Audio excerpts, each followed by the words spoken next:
교재는 83페이지. 그래서 83페이지 거기 보시면 원가 흐름이라고 있는데요. 제일 처음에 개별법이라고 있습니다. 거기 동그라미 1번 보시면 아래쪽에. 그래서 항상 개별은 가장 정확해요. 왜냐하면 개별의 뜻은 몇 개씩 하기 때문에 하나. 근데 정확하면은 계산이 어때요? 복잡해요. 맞죠?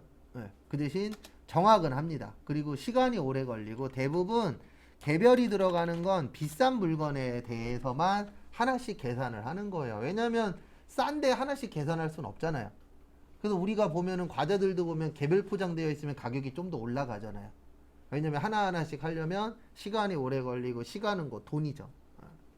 그래서 비싼 물건에 대해서는 개별법을 적용해도 되지만 대부분 중소기업들은 저렴한 걸 많이 팔잖아요. 그래서 대부분 중소기업들은 이걸 많이 씁니다. 무슨 법이요? 선입선출법. 그래서 영어로는 FI, FO라 그래서 first in, first out이라 그래서 먼저 들어온 게 먼저 뭐 한다?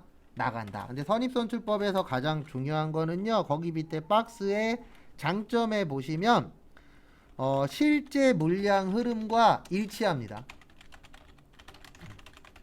그래서 이게 무슨 뜻이냐면은 실제 회사에서 무슨 법으로 판다고요? 선입선출법. 그래서 옛날 거 먼저 팔고 새 거는 나중에 팔잖아요. 그래서 대부분 보면은 창고에다 물건 넣을 때에도 새 거는 되도록이면 안에다 넣고요. 옛날 거는 바깥으로 빼죠. 왜냐면 바깥에 있는 게 좀 더 꺼내기 뭐 하니까요. 편하니까. 그래서 대부분 선입선출법으로 물건을 판매하죠. 그래서 실제 물량 흐름과 일치한다.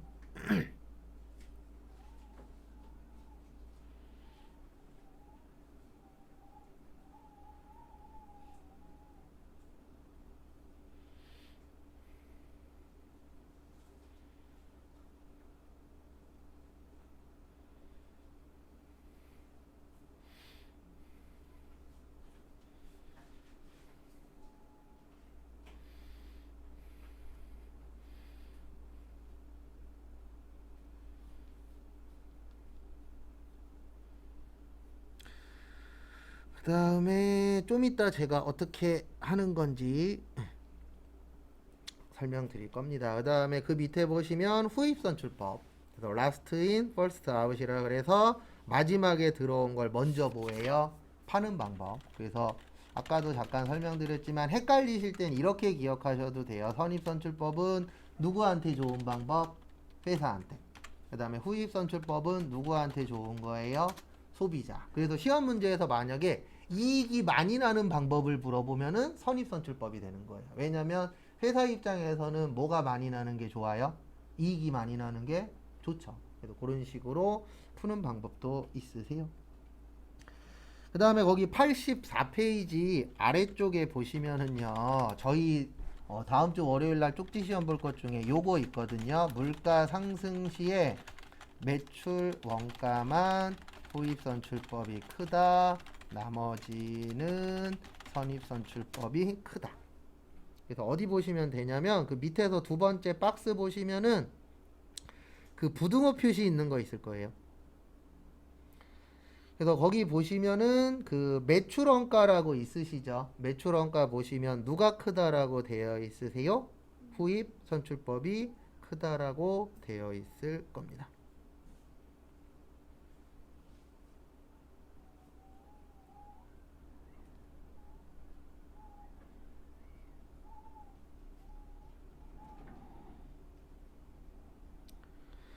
그래서 거기 보시면 매출원가 쪽만 후입이 크고 나머지는 뭐가 커요? 선입이 크죠. 근데 그게 왜 그러냐면은 누구만이요? 매출 원가만. 요게 매출 원가가 높다는 얘기는 회사한테 안 좋다는 얘기잖아요. 원가가 높으면은 가져가는 게 적죠. 그래서 그 원가만 후입이 크고 나머지는 누가 커요? 선입이 큽니다. 참고하시고.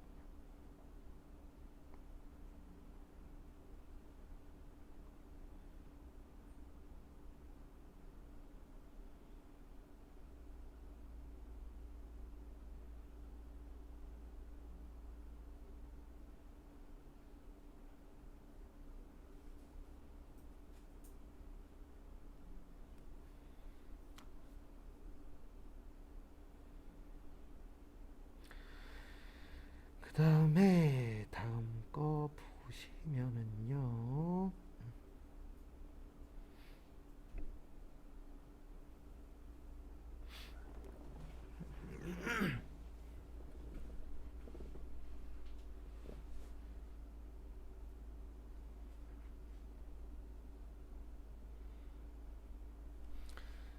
그다음에 보시면 거기 밑에 보시면 밑에 그 동그라미 있는 거 있죠. 저희가 외울 때 가중평균법을 이렇게 외울 거예요. 어떻게 외울 거냐면은 가중평균법에다 계속기록법 쓰면 이동평균법, 그 다음에 실지재고조사법 쓰면 무슨 평균법이요?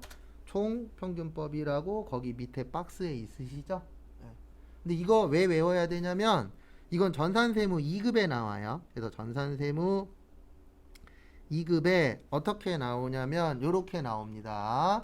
시험 문제가 다음 중 계속 기록법으로 작성할 수 없는 것을 고르시오. 이렇게 나와요. 그러면 정답은 총평균법이 되는 거예요. 왜냐하면 총평균법은 무슨 법으로만 할 수 있다고요?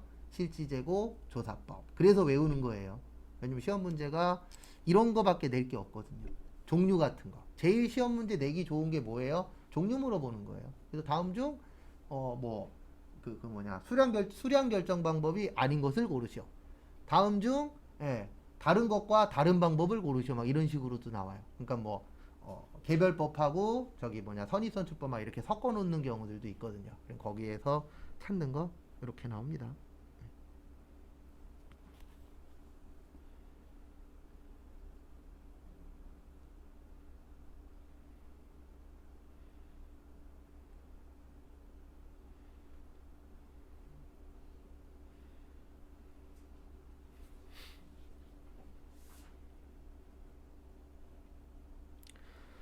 그 다음에 85페이지 보시면은요.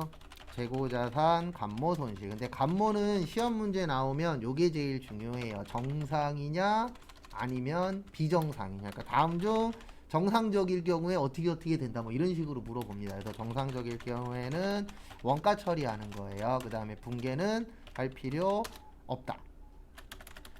그 다음에 비정상적일 때는 영업 외 비용 처리한다. 요거 기억하셔야 되고요.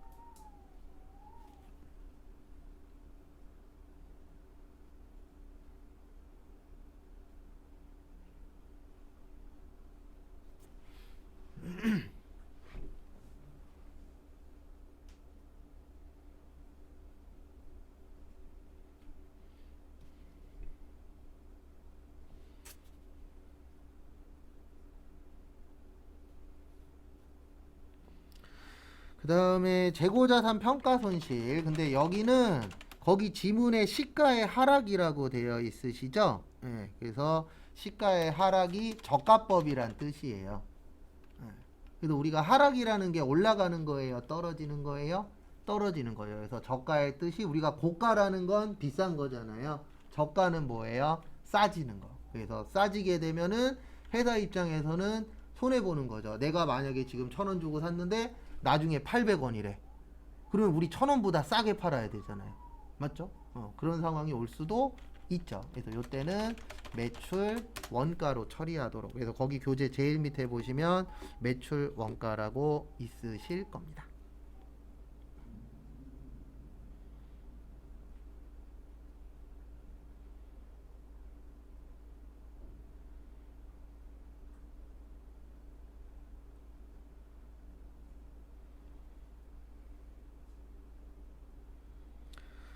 그래서 참고하시고요.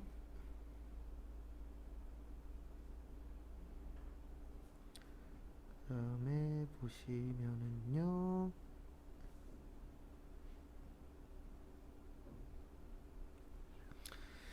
지금부터 선입선출법, 후입선출법을 한번 제가 간략하게 설명을 드릴게요. 그래서 앞에 보시면은요.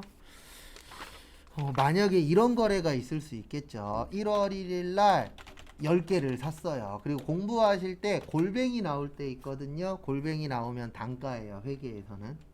그래서 1,000원이야. 그러면 10,000원. 그 다음에 1월 11일 날 또 샀어요. 10개를. 근데 요때는 1,200원. 그러면 12,000원. 그 다음에 1월 21일 날 팔았어요. 15개를 2,000원에. 그러면 3만원. 그 다음에 마지막으로 1월 31일 날 샀어요. 10개를 1,400원. 그래서 얼마요? 14,000원.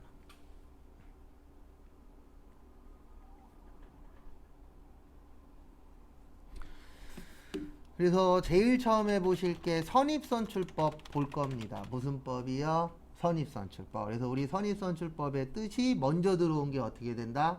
먼저 나간다. 그러면 요거는 이해를 하셔야 돼요. 여기까지는 아직 안 팔았으니까 변동이 없겠죠. 문제는 팔았을 때가 문제가 되는 겁니다. 요때 15개 팔았죠.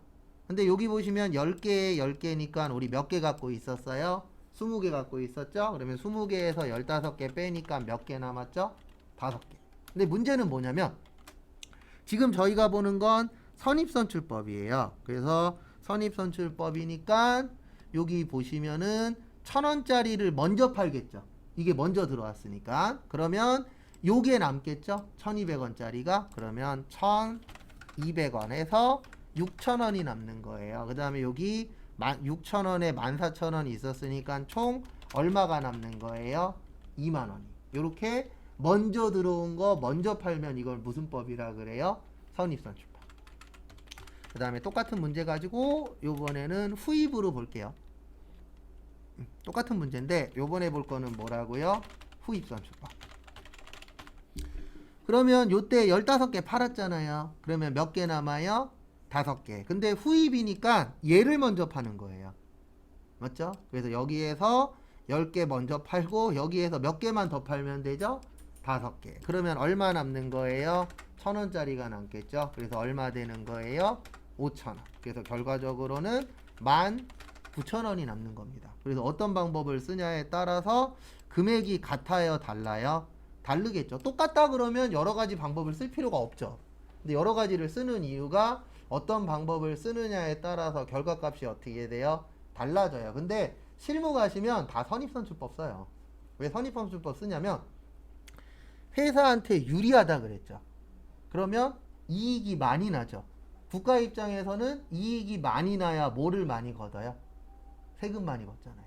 그러니까 국가에서도 세법에서도 웬만하면 무슨 법으로 하라고 되어 있어요? 선입선출법으로. 특별한 회사 아닌 이상은 다 선입선출법으로 해라. 왜냐면 너네 진짜 선입선출법으로 팔잖아.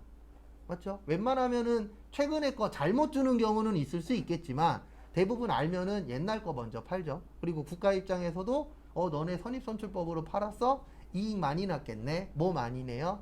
세금 많이 내. 그리고 회사 입장으로서도 이익이 커지니까 회사도 좋은 거고. 왜냐면 회사라는 게 무조건 손해보면 안 되잖아요. 뭐가 많이 나야 돼요? 이익이 많이 나야 돼. 그 다음에 국가 입장으로서도 어때요? 좋아요. 뭐를 많이 거둘 수 있으니까? 세금. 그래서 이쪽은 그렇게 어렵진 않아요. 근데 이제 여기부터가 조금 헷갈릴 수 있어요. 이동평균법. 그래서 이동평균법의 정의는 이렇게 되어 있어요. 단가가 틀린 경우 단가를 재계산하라고 되어 있어요. 그러니까 어떤 경우냐면 이런 경우입니다. 여기 보시면 10개 10개 사서 몇 개죠? 20개죠. 근데 왜 문제가 되냐면은요. 얘는 1,000원이고 얘는 얼마예요? 1,200원이에요. 단가가 어떻죠? 다르죠. 그러면 평균 내는 거예요. 그러면 만원에 12,000원이니까 22,000원. 그래서 나누면 얼마 돼요? 1,100원. 이렇게 이동해서 평균 낸다. 그래서 무슨 법이라고 하는 거예요? 이동평균법. 그 다음에 20개에서 15개 팔았잖아요. 그러면 5개에 1,100원에 5,500원. 근데 또 문제가 발생했어요. 어떤 문제가 발생했냐면 얘 얼마죠? 1,100원이죠. 얘는 얼마예요?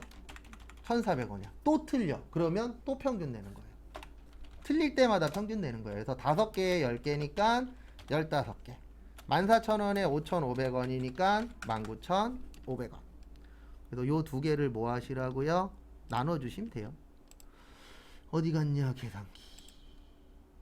그래서 19,500원을 15개로 나눠주시면 1,300원. 이렇게 단가가 틀릴 때마다 이동해서 평균 낸다. 그래서 무슨 법이라 그래요? 이동 평균법. 참고로 계산 문제보다는 말로 나올 확률이 좀 더 높아요. 참고로 저희 시험은 계산 문제를 아주 많이 내진 않아요. 평균 2개 내지 3개 정도 나와요. 계산 문제가. 근데 이거 사람마다 다르긴 한데요. 솔직히 저는 계산 문제가 더 좋아요.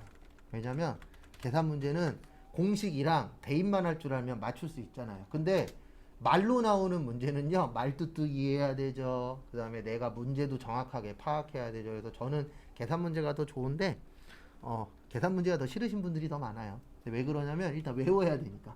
전 외웠다란 전제 하에 가는 거고. 그 다음에 마지막으로 총평균법인데요. 총평균법은 매출을 제외한 나머지를 평균 내는 건데, 총의 뜻이 뭐냐면 토탈이에요. 그러니까 평균을 내는데 한 번에 평균 내는 거예요. 그래서 이렇게 되는 겁니다. 매출을 빼면은 10개, 10개, 10개니까 몇 개예요? 30개. 그 다음에 만원, 12,000원, 14,000원이니까 36,000원. 나누면 12,000원, 1,200원 나와요. 이렇게 한 번에 평균 낸다. 그래서 무슨 법이에요?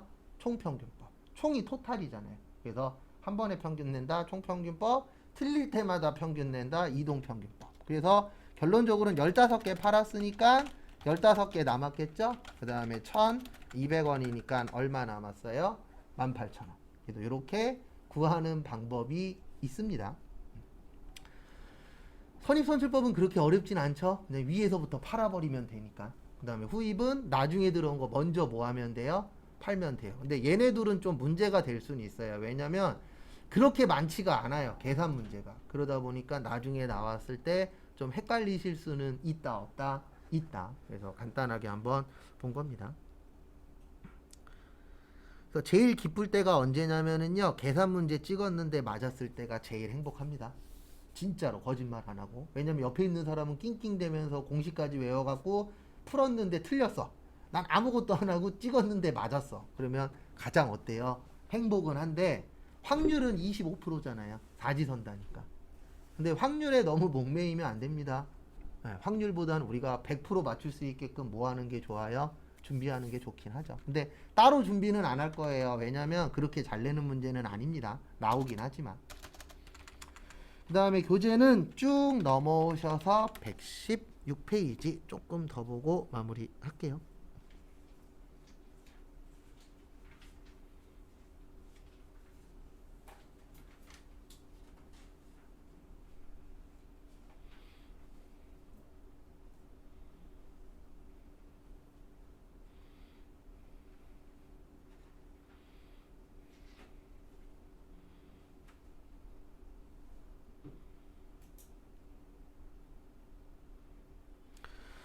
그래서 지금부터 보실 거는요, 이제 다음 시간이 아니고 다음 주까지 봐야 되는데, 비유동 자산을 보실 거예요. 그래서 오늘 일부 조금 보고, 그 다음에 나머지는 다음 주 월요일 날 볼 겁니다. 그리고 요 속도로 나가면 다음 주에 이론을 끝낼 거예요.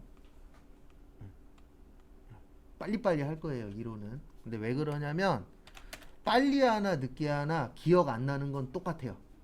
제가 다 해봤어요. 천천히도 해보고 하나하나씩 막 진짜 갈기갈기 쪼개갖고 막 하나하나씩 설명 다 해보고 대충도 해보고 해봤는데 결과는 똑같아요. 뭐가 똑같냐면 외운 거 빼놓고는 기억이 안 나요. 근데 그게 잘못된 게 아니에요. 왜냐면 이게 현재 구조상 솔직히 집에 가서 공부할 수 있는 여력이 많은 편은 아니잖아요, 우리가. 그러다 보니까 실질적으로 기억이 잘 안 나는 게 잘못된 게 아닙니다. 그래서 빨리 문제 풀이 들어가는 게 저희한테도 플러스예요. 왜냐면 우리나라 시험은요, 너가 얼마나 알아를 보는 게 아니에요. 그냥 점수 매겨서 70점 넘냐 안 넘냐를 보는 거기 때문에 일단 초반에는 그 점수에 좀 목맬 거예요. 근데 어쩔 수 없어요. 왜냐면 우리가 지금 수업 듣는 가장 큰 이유 중에 하나가 자격증 취득도 있잖아요. 그리고 제가 빨리 하든 늦게 하든 여러분들이 한 5, 60%만 이해하시면, 제가 수업하는 거에 5, 60%만 이해하시면 이해를 꽤 많이 한 겁니다. 이거 수업 들었다 그래서 다 이해할 수가 없어요. 구조 자체가. 왜냐면 양은 많고 시간은 한정되어 있고. 그래서 가끔씩 이렇게 이야기하시는 분 계십니다. 저는 더 많이 알고 싶어요. 그러면 제가 해드릴 수 있는 얘기는 학교를 가세요. 예. 4년제를 가든 전문대를 가든 가셔서 거기 가셔서 교수님이 얘기하시는 거 들으시고 그 다음에 공부를 본인이 많이 해야 돼요. 저도 대학 나오긴 했지만 저는 학교 다닐 때 저희 교수님들 열심히 욕한 사람 중에 한 명이에요. 무슨 욕을 제일 많이 했냐면 야 내가 책 읽어도 저 정도는 읽겠다. 왜냐면 우리 대학 교수님들은 특히 이쪽에서 교수하시는 분들은 수업에 큰 열의가 없어요. 왜냐면 대부분 다 회계사 세무사예요. 대학에서 수업하시는 분들이 이쪽 파트에서 다 자기 사무실 갖고 있어요. 그래서 신고 때 되잖아요. 다 휴강이에요. 반 이상이. 왜냐면 수업이 중요해요. 자기 돈 버는 게 중요해요. 자기 돈 버는 게 중요하잖아요. 왜요? 어떻게 보면 이 대학 교수직은 자기 명예 때문에 하는 거예요. 기왕이면은 세무사 사무실 명함을 내밀 때 어느 대학 교수 이게 좋아요? 아무것도 없는 게 좋아요? 있는 게 좋잖아요. 맨날 와서 책만 읽는 교수님들이 거의 태반이었어요. 진짜 수업다운 수업해 주시는 분이 만약에 10명이라고 치면 두세 명? 빼놓고 나머지는 맨날 와서 책만 읽고 아니면 지자랑하다 수업이 끝나요. 나 요번에 뭐 했고 막 자기 자랑한 반 이렇게 하시는 분도 있었고.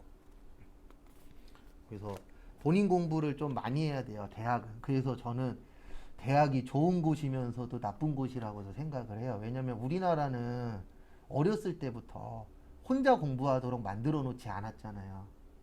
누군가가 이끌어줘야 그거를 쫓아가게끔 되어 있잖아요. 시스템 자체가. 근데 그래 놓고선 갑자기 대학 가갖고 니 혼자 할래? 이러면 거기에 적응하는 사람도 있지만 적응 못하는 사람도 실제 있어요? 없어요? 있죠. 근데 남자는 군대 갔다 오면 좀 적응합니다.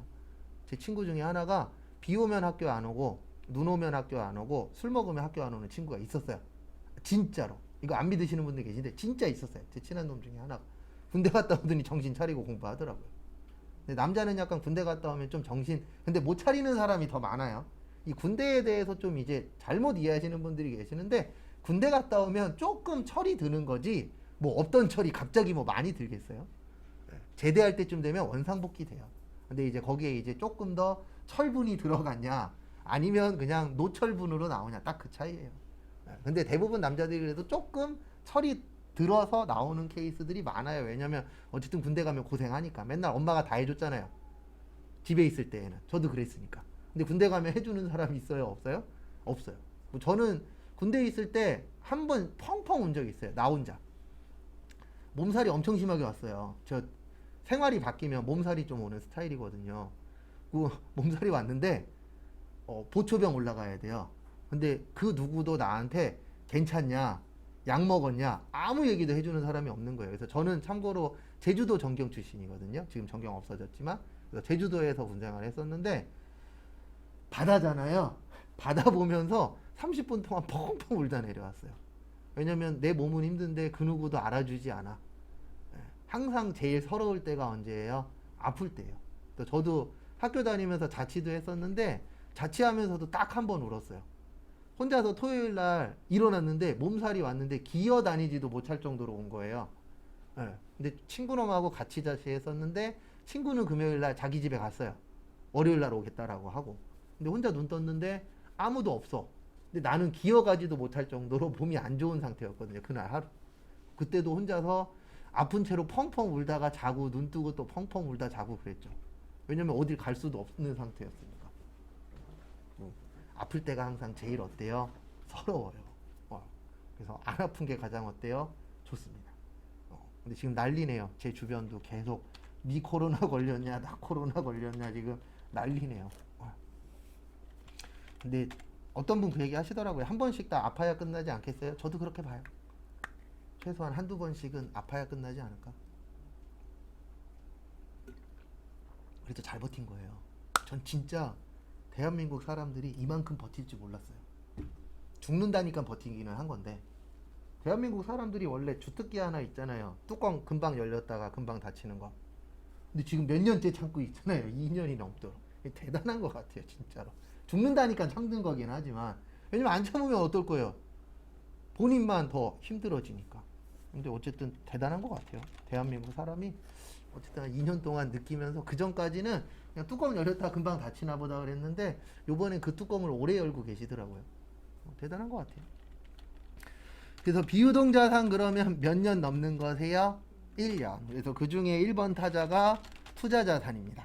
그래서 투자자산은 무슨 목적이에요? 투자 목적이에요.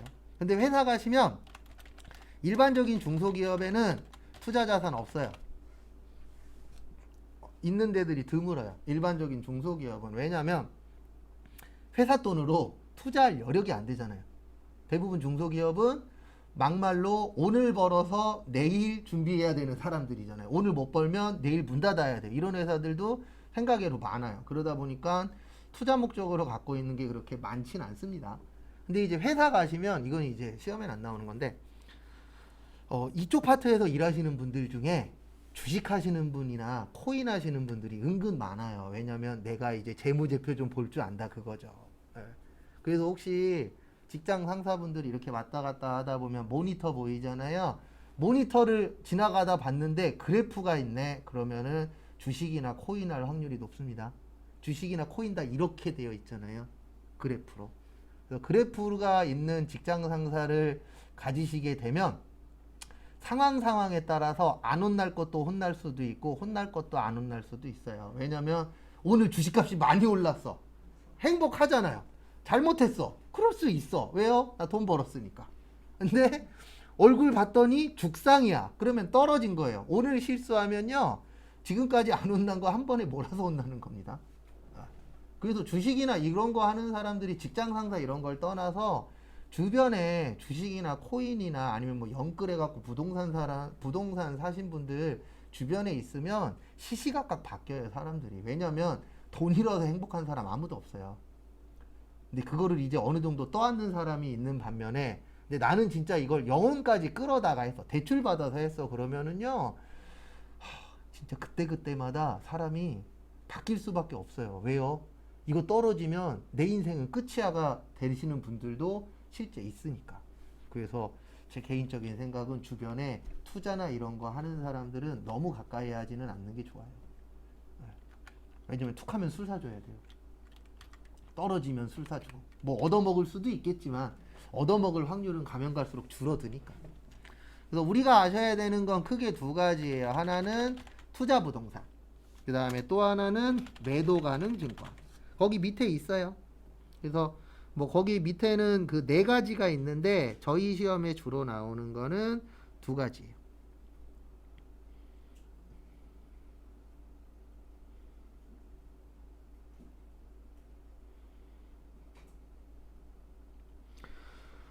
그래서 투자 부동산 관련돼서 설명을 좀 드리도록 하겠습니다. 그래서 아시는 분들은 아시겠지만 부동산 그러면 두 가지가 있어요. 대표적인 부동산 토지하고 뭐요? 건물. 근데 이거를 회사에서 영업용으로 갖고 있으면 토지 건물이고요. 영업용이라는 건 회사에서 쓴다는 얘기예요. 그래서 땅을 사갖고 그 위에 건물 지어서 그러니까 우리 회사 건물인 회사들이 있어요? 없어요? 있죠. 그런 데들은 토지 건물이 되는 거예요. 왜냐면 땅이 있어야 그 위에다 뭐 지을 수 있죠. 일반적으로 건물을 지을 수 있죠. 그래서 우리 회사 거래. 그런 데들은 대부분 튼튼하잖아요. 왜요? 땅하고 건물 짓는 게 솔직히 말이 토지 건물이지 절대 쉽지 않습니다. 맞죠? 집 조그맣게 지어도 몇 억이에요. 괜찮게 지으면 몇십억이고. 그래서 우리가 만들어진 아파트를 사는 이유가 뭐냐면 내가 직접 지으려면 돈 더 들어요. 이쁘긴 하지만 내 마음대로 내가 원하는 형태로 지을 수는 있겠지만 돈 더 들어요. 그래서 간혹가다 1년에 몇 번씩 나오는 집이 있거든요. TV 프로에. 예전에 저희 와이프 일하는 데에 거기 학부모네 집이라 그러더라고요. 8억인가 10억 들었대요. 네, 왜냐면 땅 사고 집 짓는데 또 집 지으려면 또 디자이너 구해갖고 내가 원하는 것도 해야 되잖아요. 그래서 우리가 생각하는 것보다 직접 하는 게 좀 더 비싸요. 아파트 지어진 거를 사는 것보다. 근데 그렇게 지으면 내가 원하는 모양으로 내가 원하는 형태로 가능하죠. 여행도 똑같잖아요. 패키지가 싸요. 자유여행이 비싸요. 무조건. 네. 근데 자유여행은 나한테 맞출 수 있으니까 내가 하고 싶은 거 다 할 수 있잖아요. 근데 패키지는 정해져 있는 것만 할 수가 있죠. 그 차이라고 보시면 돼요. 그 다음에 비영업용이나 투자용이라고 나오면 요때 투자 부동산이 되는 거예요. 왜냐면 일반적으로 토지하고 건물을 비영업용이야. 그러니까 우리 회사에서 안 써. 그러면 결론적으로는 무슨 목적으로 사는 거예요? 투자 목적으로. 그래서 대기업들도요, 부동산 가지고 있어요. 그래서 자기들도 상황 봐서 팔거나 사거나 해요, 안 해요? 해요. 왜냐면 만약에 대기업이야. 그러면은 실질적으로 직원 수도 많잖아요. 그러면 되도록이면 자기네 건물이면 좀 더 안정적으로 할 수 있죠. 그래서 저기 뭐냐, 연예인들도 보면 뭐 박진영, 그 다음에 뭐 YG 이런 데들 보면은 자기 사옥들 있어요, 없어요? 있죠. 왜요? 자기네가 있으면 좀 더 저렴하게, 좀 더 편안하게 운영할 수 있잖아요. 그래서 대기업들도 보면은 자기네 사옥들 가지고 있죠.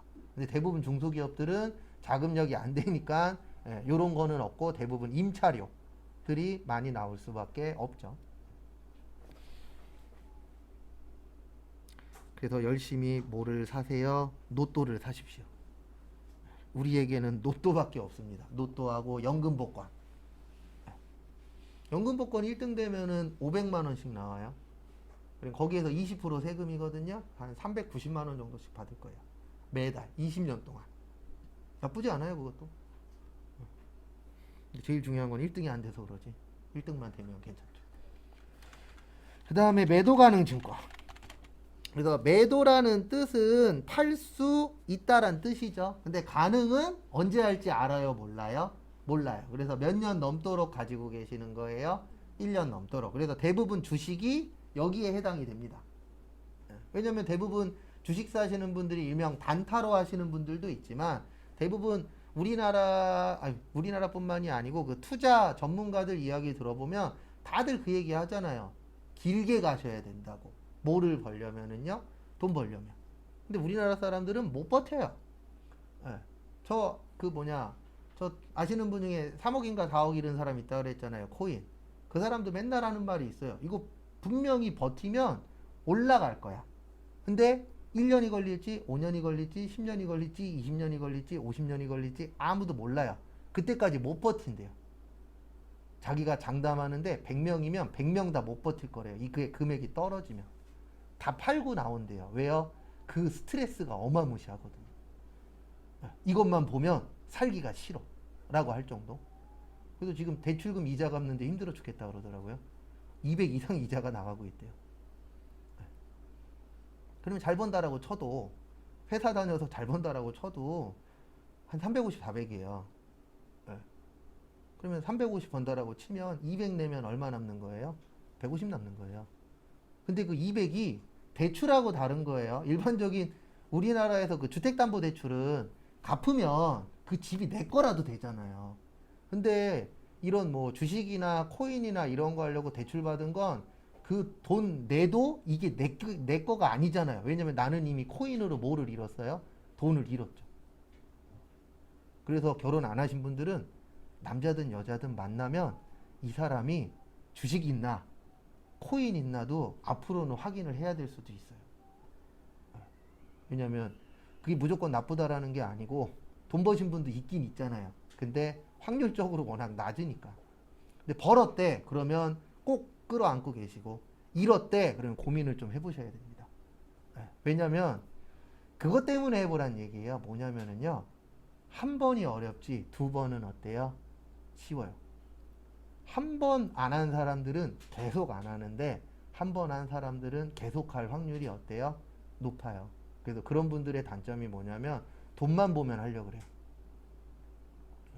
저거랑 똑같은 거예요. 저기 정선 가면 카지노 있잖아요. 그거 하신 분들 거기에 중독돼 갖고요. 한두 번은 그렇다 치지만 거기에 중독되신 분들은 그거 못 빠져나와요. 저거라도 안 하잖아요. 그러면 스마트폰에 뭐라도 받아서 해요. 그런 분들은. 왜냐면 그걸 안 하면 내가 삶의 의욕이 없어지니까. 그래서 그런 것들도 앞으로 잘 체킹을 해야 될 것 같아요. 그래도 저도 예전에 와이프한테 농담 반 진담 반으로 야 채무 확인서 좀 떼와봐 그랬다가 니나 떼와 이런 얘기 들은 적도 있죠. 받진 않았지만 야 건강진단서 떼와 그랬더니 너가 더 불편해 보이거든. 그런 거. 지금 살찐 거예요. 저 결혼하기 전에 지금보다 15kg 정도, 지금 77kg, 78kg 나가는데 결혼하기 전에 62, 63 그랬거든요. 진짜 말랐었어요. 그 어머니 말씀 하나 믿고 버텼죠. 넌 결혼하면 살찔 거야. 네 아빠도 그랬어. 그러더니 결혼하고 나서 지금 10kg 이상 쪘죠. 찌면 뭐해요? 그 덕에 맨날 건강검진 받으면 안 좋아요, 안 좋아요, 안 좋아요 이런 거 나오잖아요. 급격하게 살찌면 안 좋아요. 살도 천천히 쪄야지. 전 2년인가 만에 10kg 한 번에 확 찐 케이스라. 그리고 고지혈증도 있죠. 지방간 있죠. 네. 고혈압 있었다가 지금 좀 나아졌고 혈압 좀 높았었어요 한때. 그리고 혈압 잴 때마다 의사들이 꼭 물어봐요. 살 갑자기 쪘어요? 예. 그랬더니 살 갑자기 찌면 혈압에도 문제가 있대요. 그래서 살찌는 게 꼭 좋은 건 아니라 그러더라고요. 이것도 조금씩 천천히 찌는 건 상관이 없는데 저처럼 막 1년에 막 5kg 막 7kg 이렇게 쪄버리면은 혈압에도 문제가 있대요. 실제. 라고 얘기하시더라고요. 그 다음에 거기 보시면 117페이지 두 가지 좀 볼게요. 거기 보시면 평가라고 있습니다. 뭐라고 있으세요? 평가. 그래서 평가라고 나오면은요, 금액 맞추는 거예요. 그래서 금액 맞추는 것을 평가라고 하는데 두 가지가 있습니다. 매도 가능 증권 평가 이익이 있고 매도 가능 증권 평가 손실이 있는데요. 요거 시험 문제 잘 나와요. 왜 잘 나오냐면 원래 이익하고 손실은 수익 비용이거든요. 근데 얘만 다른 동네예요. 얘는 기타 포괄 손익 누계액이라 그래서 외우시진 않으셔도 돼요. 이거 프로그램에 있어요. 얘는 자본이에요. 동네가 달라요. 가는 동네가. 그래서 요거 시험 문제로 종종 출제가 됩니다. 참고하시고.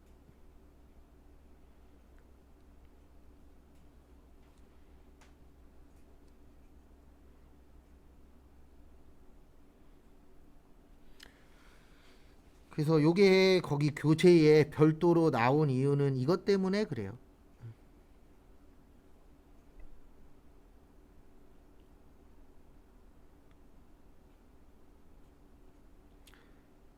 그 다음에 다음 것도 보시면은요. 그 밑에 보시면 처분이라고 있습니다. 그래서 처분은 두 가지가 있어요. 매도 가능 증권 처분 이익하고 매도 가능 증권 무슨 손실이요? 처분 손실. 그래서 공부하실 때 평가라고 나오면 평가는 그냥 돈 맞추는 거예요. 그래서 맞추려고 봤더니 올라갔으면 이익, 떨어졌으면 손실. 그 다음에 처분 이익은 비싸게 파는 거죠. 그래서 비싸게 파니까 처분 이익, 싸게 팔면 뭐요? 처분 손실.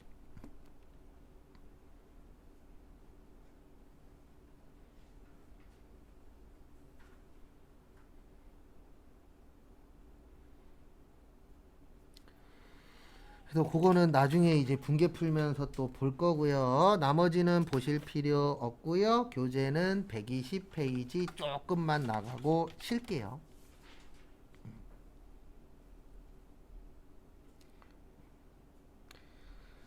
그래서 거기 120페이지 보시면은요, 무슨 자산이라고 있으세요? 유형 자산이라고 있습니다. 그래서 지금부터 보실 거는요, 유형 자산하고 무형 자산에 관련돼서 간략하게 보도록 하겠습니다. 오늘은. 그래서 지금 저희가 보고 있는 건 비유동 자산이세요. 그래서 둘 다 보유 기간은 몇 년이 넘는 거세요? 1년이 넘는 겁니다. 그래서 몇 년이 넘는다고요? 1년이 넘어요. 근데 이제 둘 다 1년이 넘는데 차이점이 뭐냐면은요. 유형이니까 뭐가 있어요? 형태가 있다. 무형은요? 형태가 없다.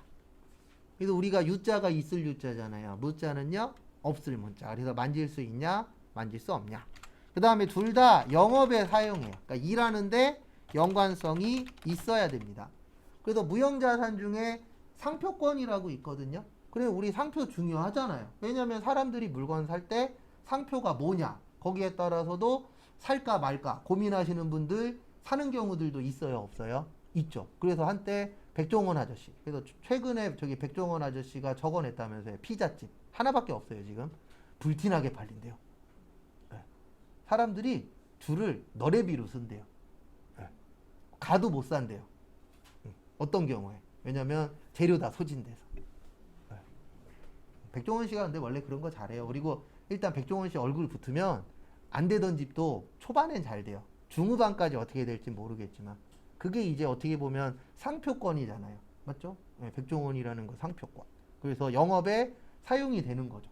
근데 만약에 그 똑같은 거를 백종원 씨가 아니고 이름 없는 사람이 하잖아요. 창소 안 돼요. 왜요? 그 사람은 상표에 대한 권리가 세요? 약해요? 약하죠. 그래서 그런 것들도 되게 중요합니다.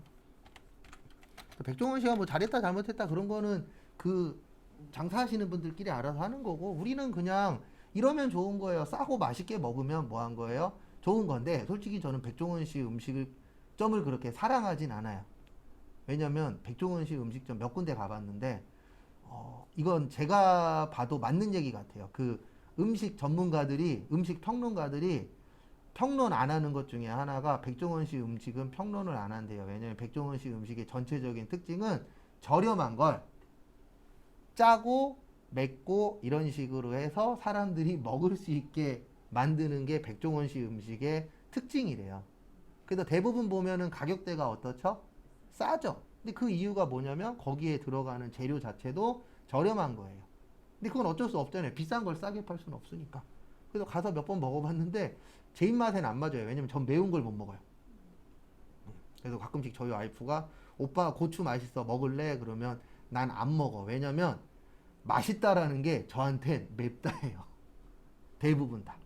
예전에 한번 큰맘 먹고 드마리스 갔다가 그때 중식 음식이었는데 뭐 하나 판 줄 알고 씹었거든요. 고추였던 거예요. 그것도 좀 매운 고추. 그래갖고 드마리스 비싸잖아요. 싸진 않잖아요. 가서 음료수만 10잔 먹고 거의 음식 못 먹고 나왔어요. 그래서 저는 원래 그런 매운 종류를 별로 안 좋아해요. 근데 대부분 백종원 씨 음식 보면 맵고 짜고 좀 자극적이잖아요. 근데 또 좋아하시는 분들은 좋아합니다. 왜냐면 또 가격대가 아주 비싸진 않으니까. 그게 또 장점이라면 장점이죠. 그 다음에 모든 자산은 효익이 있어요. 효익의 뜻이 뭐냐면 효과하고 이익 더한 거를 효익이라고 합니다.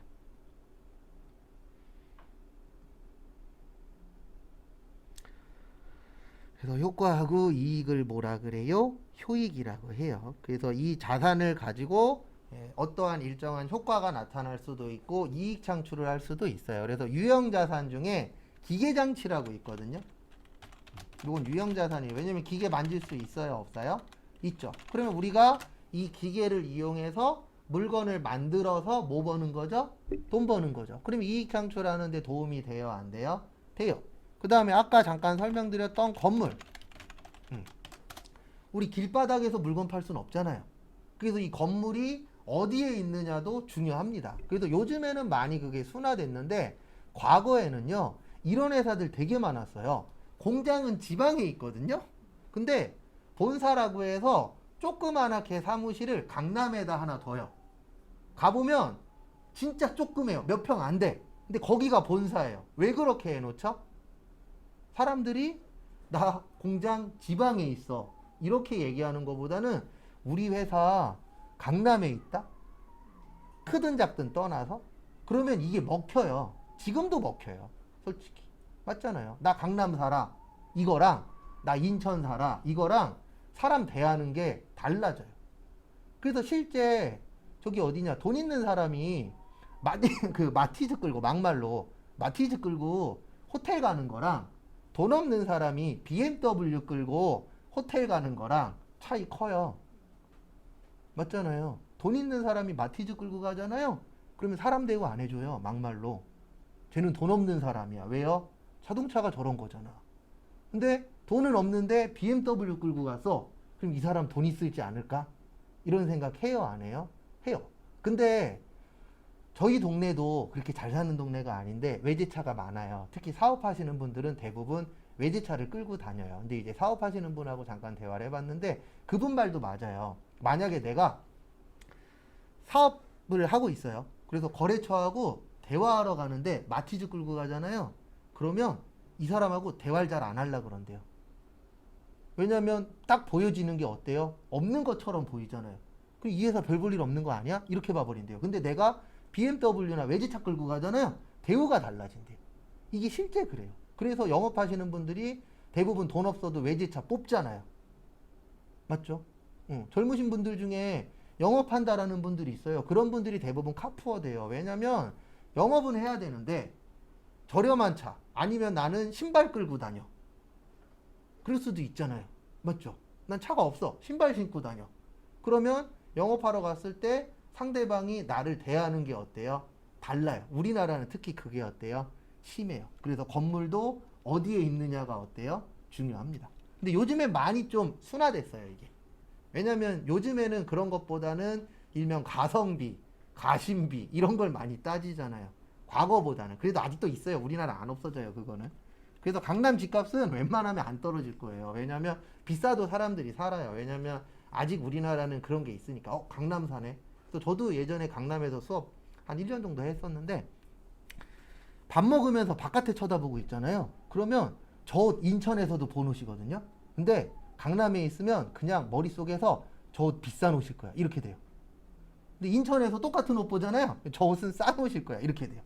사람 마인드가 우리나라 사람들 특히 뭐 저 포함해서 대부분 다 그렇게 세팅이 되어 있잖아요. 그래서 건물도 어디에 있느냐. 거기에 따라서 이익 창출이 커질 수도 있어요, 없어요? 있어요. 그러니까 비싼 돈 주고 좋은 동네에 이렇게 사시는 분들이 있어요, 없어요? 있어요. 왜냐면 내가 이만큼 재력이 돼. 그러니까 너는 나를 쫓아와야 돼. 이런 거 약간 어떻게 보면 좀 거짓된 건데 우리나라는 그게 먹히잖아요. 맞죠? 좋은 나라예요. 그래서 사기치기 좋은 나라. 그 다음에 그래서 효익 그러면은 효과 또는 뭐가 있는 거예요? 이익. 그리고 요 얘기는 다음 주 월요일 날 다시 할 건데 시험 문제 쉽게 나오면은요 이거 갖고 장난칩니다. 무형자산에다가 형태가 있다. 아니면 유형자산에다가 형태가 없다. 근데 웃긴 게 뭔지 아세요? 시험장 가면 눈에 잘 안 들어와요. 누가 봐도 유형은 형태가 있는 거야. 근데 아는데도 틀리는 경우들이 있습니다. 왜요? 시험이니까. 그래서 항상 키포인트는 꼭 기억을 하고 계셔야 돼요. 뭐 계속 반복적으로 설명드리긴 하겠지만 그 다음에 잠깐 쉬었다가 5시에 쪽지 시험 보고 붕괴 풀고 그 다음에 마무리 할 겁니다.